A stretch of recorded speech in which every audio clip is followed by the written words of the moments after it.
So today's video is going to mark the start of a series that I'm going to be, or the first series I'm going to be doing on YouTube.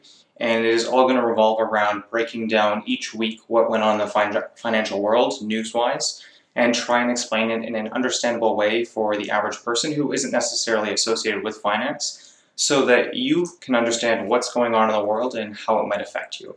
I'm probably going to call it something like Finances for Real People.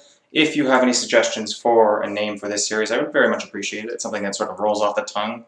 It's a little bit more catchy, snappy. Leave it in the comment section below, and I would very much appreciate that. So there are two major issues that I want to talk about today. There's one that's probably going to dominate most of this video just because it is very significant in its effect and potential ramifications. And so let's just jump right in. And as you can probably tell, it is the Financial Choices Act. If you are unfamiliar with what the Financial Choices Act is or what's going on, in the US right now, Congress just passed a bill that effectively repeals all of the financial regulations that were created in 2008. If you have seen my previous videos and discussions on what happened after the 2008 mortgage crisis, you'll know that there really wasn't enough done to regulate the banks after that crisis happened. There wasn't enough done to restrict them and ensure that they are not doing things that are going to cause an economic crash. But there were some laws and other pieces that were put into place that did actually improve the situation somewhat, sort of baby steps going towards the ultimate solution of heavier regulations for the banks. But today Congress passed, or this week Congress passed a bill that repealed all of that. So let's break down effectively what the bill is and what it's going to do if it then gets through the Senate and actually gets signed by the President. So this bill was introduced by Jeb Hensarling, a senator from Texas. Now, it's very obvious from Jeb's statements on the issue and on the bill itself, he either doesn't really know what is going on in the financial world, how it works, or he's just ignorant of it and chooses to ignore it. But it's very dangerous when he's made comments like, there is a better way, economic growth for all, and bank bailouts for none. Now that may seem like an appealing idea to the average consumer. Obviously, we spend a lot of money in these bank bailouts every 6-7 years when they crash the market. But if you have seen my previous videos talking about how the banking industry works, if you do not bail out a bank when it does go under, when it does crash, it has a cascade effect on the economy. If one bank goes under, it creates a bunch of fear in the industry, which causes other banks to go under that weren't necessarily at risk of going bankrupt, that weren't necessarily at risk of going under, but because there's fear, because people start to pull out their investments, it creates a cascade effect. So, making a statement like bank bailouts for none is utterly ridiculous. You need to stop the banks from crashing in the first place. It cannot be a question of bailouts or not having bailouts. It needs to be a question of how do the banks get to the point where they need a bailout and stopping it before those things happen. But this bill is designed to take away all of the barriers that were in place to stop the banks from doing that. So let's actually get into the meat and potatoes of the bill and what it sort of means. The first major thing that's going to happen is they're removing the Consumer Financial Protection Bureau. What does this bureau do? They're effectively the watchdog that oversees the financial industry and reports on what they're doing and what kind of initiatives, what kind of programs, products, on whether they are following the regulations, whether they are being appropriate with their investment strategies, or whether they're doing things they should not be doing. A watchdog is incredibly important. They ensure that companies are being honest, fair, and they're doing things like they are supposed to. And so removing a watchdog that ensures the financial industry is doing what it is supposed to is a crazy idea.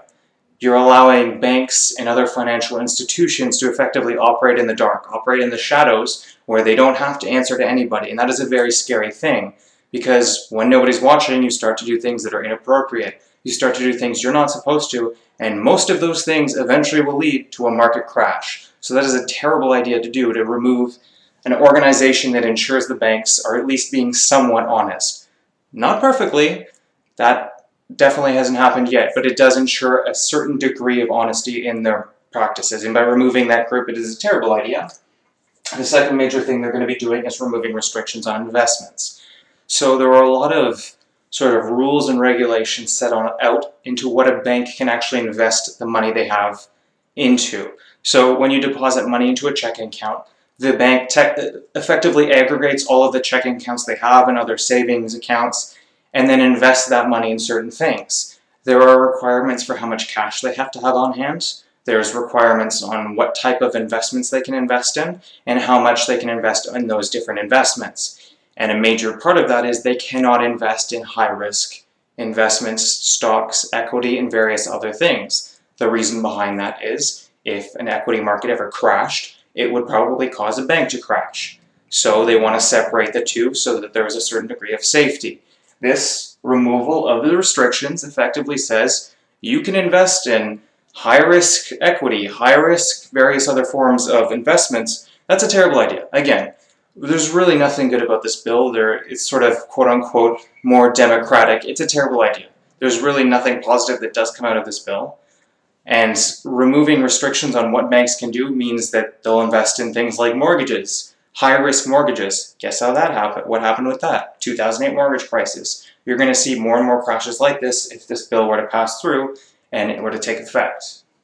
And the final really major thing, it's a 600-page document. There's a lot of things in there, but these are sort of the three major things that are really worrisome about the bill is the removal of the fiduciary duty.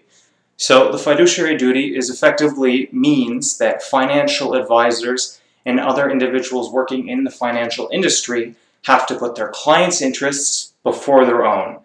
Now that may seem like a thing that should already exist, but it didn't pre-2008 in the United States. It was something introduced in order to ensure that individuals were getting the best service, the best product for them, above what was the best for the person selling the products based on commission and things like that. And the fact that that's being removed is utterly ridiculous. In the financial service industry, the client's personal interests, what product is best for the client, what sort of plan is best for the client should always be first. That should not even be a question that it's a possibility that the advisor should come first before their clients. And the fact that they're removing the requirement for an advisor to look out for their clients before they look out for themselves is utterly ridiculous. As I mentioned before, there's really nothing positive in this bill. Now there is one benefit. As I mentioned, it has already passed Congress, so the House. It has to go to the Senate now, and it is very unlikely that it will actually pass the Senate. It looks like the Democrats are sort of united in blocking this, and that's a fairly good thing. The issue about this, though, is that it probably will at some point within the next 4 years be passed in a varying form. They might remove some parts and keep others, or they might take certain parts of it and tack it onto other bills. So what's worrisome is that it is very clear that the Republicans want to pass these bills, and they probably will get them all through eventually somehow. Now, as I mentioned before, though, realistically, even though these things are all terrible and they do not help in any way, they do not improve the situation in any way, they do not make the financial industry better in any way, the reality is those regulations set in 2008 were nowhere near what was needed to stop future crashes because the banks do terrible and inappropriate things. The reality is, even if all of these things went through, they're not going to be the cause of another crash in the future. They're just going to exacerbate one that's already going to happen. They're going to make one worse than it already has. It's not going to create a crash. It's just going to amplify it and probably make it worse if these things do happen. So ultimately, it probably will not pass the Senate, this specific bill, but I would guess that most or some of these parts will get through eventually through Congress in this current government term, and so unfortunately it's going to be a step back when it comes to financial regulations. We're probably going to have to go through at least 1 or 2 more crashes before they really get it and people start arguing to Congress and pushing Congress to actually take action on regulating the financial industry and making sure that they don't do this every 6-7 years. They don't cause a crash every 6-7 years. So unfortunately, not a lot of positive financial news when it comes to the US and their current regulations. But the second thing that I wanted to talk about is actually the Canadian bank has decided or indicated that this year they are going to raise their interest rate. And so that is actually very important, and it is a step in the right direction, and it is actually a positive thing. So right now, the Canadian economy and Canada in general has a huge debt crisis. They've had interest rates very low for a very long period of time since the 2008 market crash.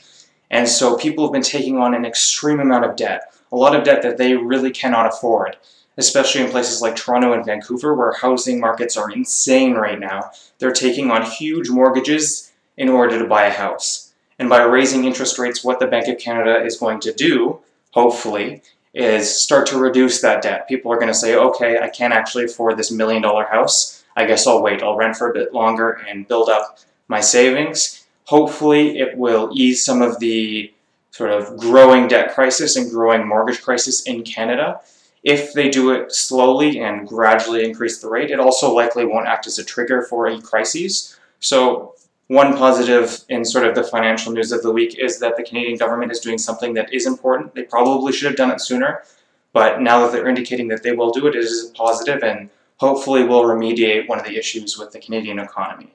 So hopefully that clears up some stuff with the financial news this week. Again, the Financial Choices Act is not a good thing. It's not going to get passed in its current form, probably, but at least parts of it most likely will get in this term, and ultimately we're going to have to go through another crash before people really start to get it, people really start to push for a solution to the problem, and it's unfortunate, but that's the way it works. So that is the news this week. As I mentioned, I'm going to try and turn this into a series, bringing out a video each week as long as there's some interesting and important news in the financial world. And as always, please like, share, and subscribe. It helps me create more content.